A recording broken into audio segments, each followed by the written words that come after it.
Shalom umat Allah yang terkasih, jumpa lagi dalam Renungan Singkat Sabda Iman Katolik edisi Rabu 29 Januari 2025, hari biasa pekan ketiga. Hari ini kita akan mendengarkan sabda Tuhan dari Injil Markus bab 4 ayat 1 sampai 20. Dalam nama Bapa dan Putra dan Roh Kudus, amin. Ya Tuhan, terangilah hati dan pikiran kami untuk mendengarkan sabda-Mu. Inilah Injil suci menurut Markus, dimuliakanlah Tuhan. Pada suatu kali Yesus mulai mengajar di tepi danau. Maka datanglah orang banyak yang sangat besar jumlahnya mengerumuni Dia, sehingga Ia naik ke sebuah perahu yang sedang berlabuh lalu duduk di situ. Sedangkan semua orang itu di darat, di tepi danau itu. Dan Ia mengajarkan banyak hal dalam perumpamaan kepada mereka. Dalam ajarannya itu Ia berkata kepada mereka, "Dengarlah, adalah seorang penabur keluar untuk menabur. Pada waktu ia menabur, sebagian benih itu jatuh di pinggir jalan. Lalu datanglah burung dan memakannya sampai habis. Sebagian jatuh di tanah yang berbatu-batu, yang tidak banyak tanahnya. Lalu benih itu pun segera tumbuh karena tanahnya tipis. Tetapi sesudah matahari terbit, layulah ia dan menjadi kering karena tidak berakar. Sebagian lagi jatuh di tengah semak duri. Lalu makin besarlah semak itu dan menghimpitnya sampai mati, sehingga ia tidak berbuah. Dan sebagian jatuh di tanah yang baik.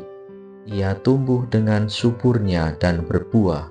Hasilnya ada yang 30 kali lipat, ada yang 60 kali lipat, ada yang 100 kali lipat."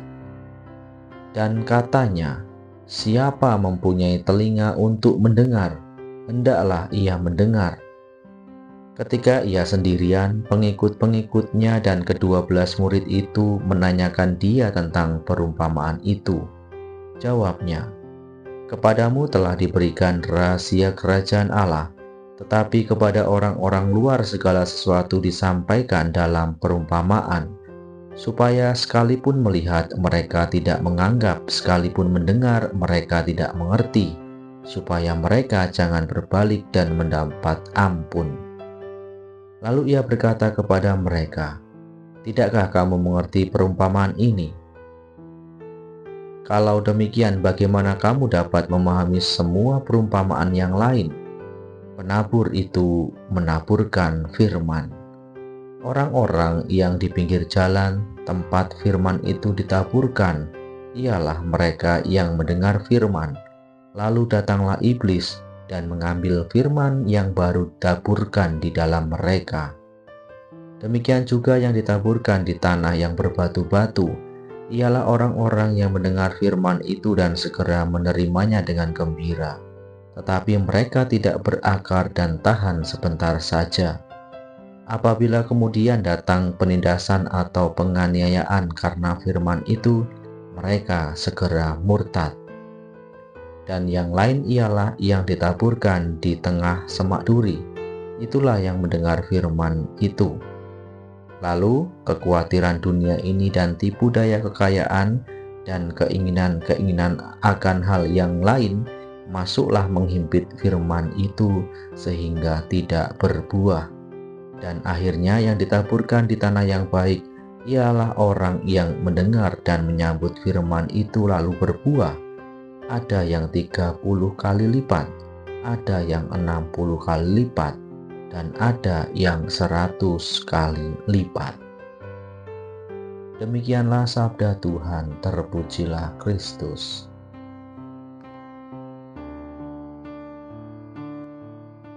Umat Allah yang terkasih dalam Kristus, kalau diri kita menjadi lahan yang ditaburi benih-benih sabda Allah, jenis apakah lahan kita tersebut?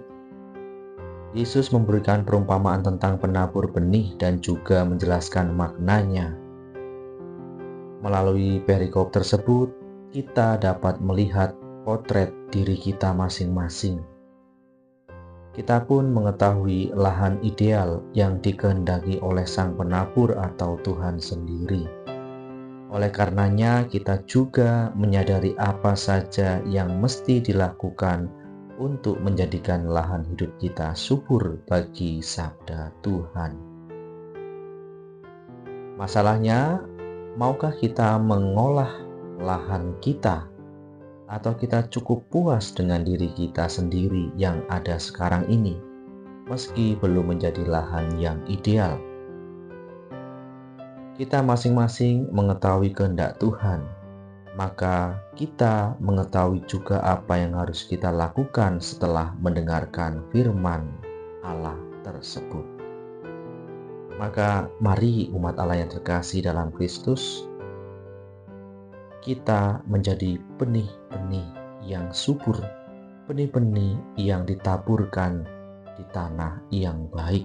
Semoga kita dapat melakukannya itu di dalam kehidupan kita sehari-hari. Kemuliaan kepada Bapa dan Putra dan Roh Kudus, seperti pada permulaan, sekarang, selalu, dan sepanjang segala abad. Amin.